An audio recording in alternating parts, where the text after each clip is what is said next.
right, welcome back to the Attack of the B-Movies podcast. I was asked if I would do this one, and it's a movie that if it wasn't for the namesake, it'd probably be okay. It is Halloween 3, Season of the Witch. It was directed by Tommy Lee Wallace. It was produced by Deborah Hill and one of my all-time favorites, John Carpenter. Written by Tommy Lee Wallace, the same guy that directed it. So we all know the Halloween movie, right? We're talking Michael Myers. This movie has absolutely not a goddamn thing to do with it. Halloween, the night he came home.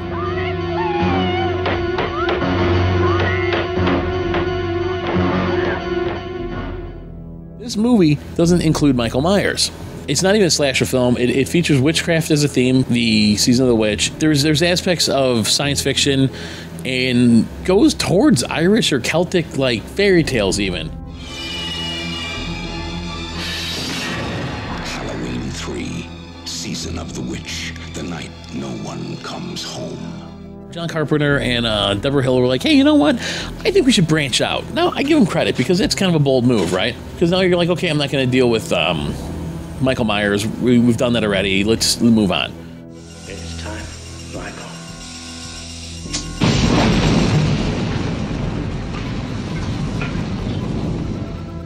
So that's what they were trying to do here. They're like, well, let's just call these Halloween movies and just, release them around Halloween. It's a bold move. Fans were pissed because Michael Myers wasn't in it. There was definitely less violence and blood in it than the other movies. There's still some pretty gruesome deaths. It was released October 22nd, and the movie takes place October 23rd. There's a shop owner that owns this shop along, I think it's northern California. And he's on his way to a gas station, and he's getting chased by men in business suits. And you don't really know who they are. And he in his hand is carrying a silver shamrock jack-o'-lantern mask, is what it's called. And he gets to this gas station, and he's freaked out, and I think he's injured and everything else. And so the gas station attendant, this guy Walter, says, all right, let's go. Let me take you to the hospital, see what's going on. This guy's rambling. He's clutching this mask. So they get to the hospital, and they put him in the care of Dan Chalice, a doctor, who's played by Tom Atkins. Commit him to the hospital, and later that night, one of the men with suits on enters, and he kills him. He finishes the job, and he goes to his car, and he kills himself as a sacrifice.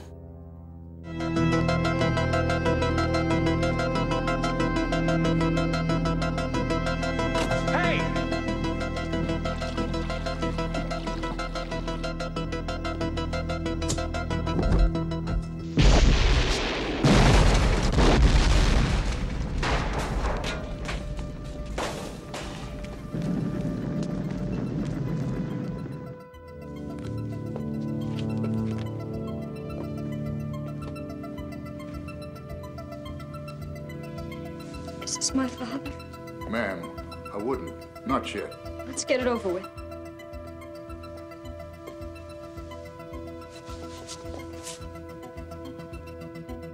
The doctor, Dan, and Ellie decide, Ellie's Grimbridge's daughter, by the way, decide, something's not right. We need to investigate this further.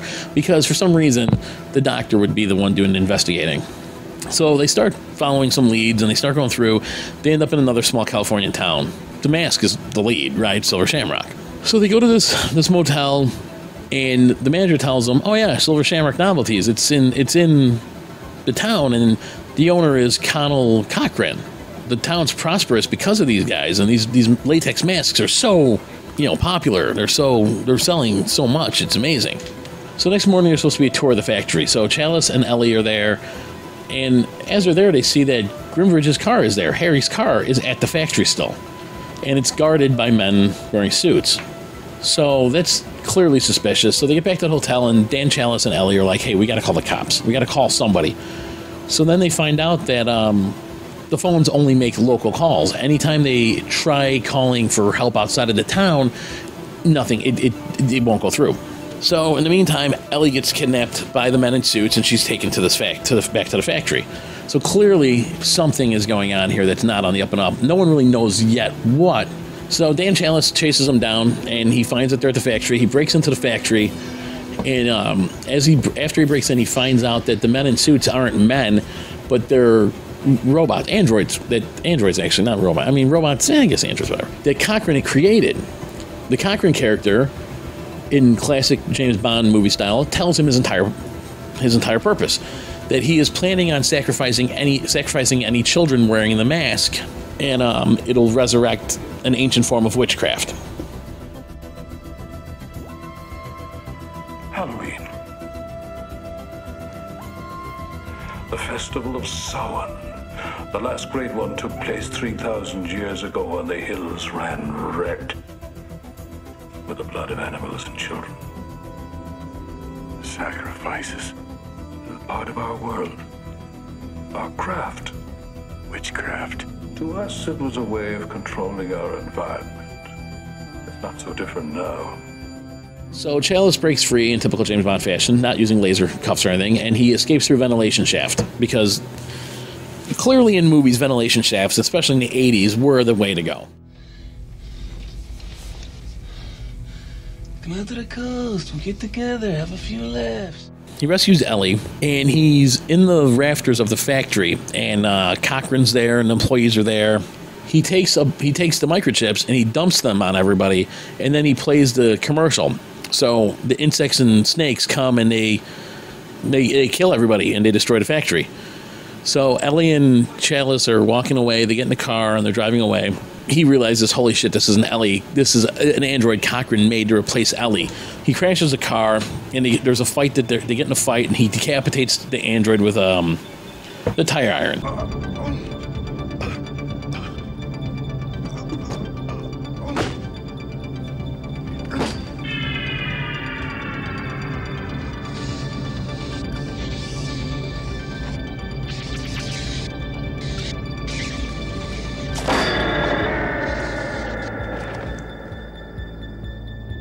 He gets to a gas station, and he calls television stations, and he's like, listen, do not play this commercial.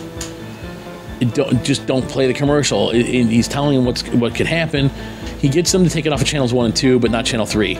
And as he's yelling at the phone, the commercial begins to play on the TV that's in front of him at the station. And he's screaming more and more and more, saying, please stop playing it, please stop playing it. Stop it! Stop it! Stop it! Stop it! Stop it! That's pretty much it. Clearly see why this movie was not well received after Halloween 1 and 2, right? No Michael Myers.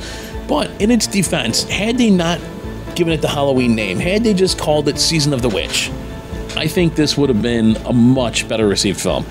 The masks were created by Don Post. So back in the day, you had Don Post masks, and then you had other cheaper ones. The Don Post masks were fantastic. I mean, they were expensive, though. They recruited a science fiction writer, a British guy named Nigel Neal, who I've heard of before. He was the writer and creator of Quatermass. Neil said how the script did not include just horror for horror's sake, which explains a lot of why there's not, blood and gore we saw in the other ones. I mean, they really tried to make a smarter film, I guess, and I think overall they wanted to make a series of films, have them all different, right? Like, they wanted to make a series of feature films, but do it in a way that the Twilight Zone series was, where you'd have every episode was different. They never tied together. Some of the best writing ever for horror and sci-fi, hands down. Better twist than anything you've ever seen. And honestly, Rod Serling standing there smoking a cigarette, fantastic. That guy was cool. I didn't think it was a bad film as a kid. I still don't think it's a bad film, but it's definitely not, Halloween or Halloween 2. So anyways, I appreciate all the support, and I hope you enjoyed it, and I hope you check out Halloween 3, Season of the Witch. Happy, happy Halloween, Halloween, Halloween, happy, happy Halloween, silver shamrock. Happy, happy Halloween, Halloween, Halloween, happy, happy Halloween, silver shamrock. It's almost time, kids. The clock is ticking. Be in front of your TV sets for the horror-thon.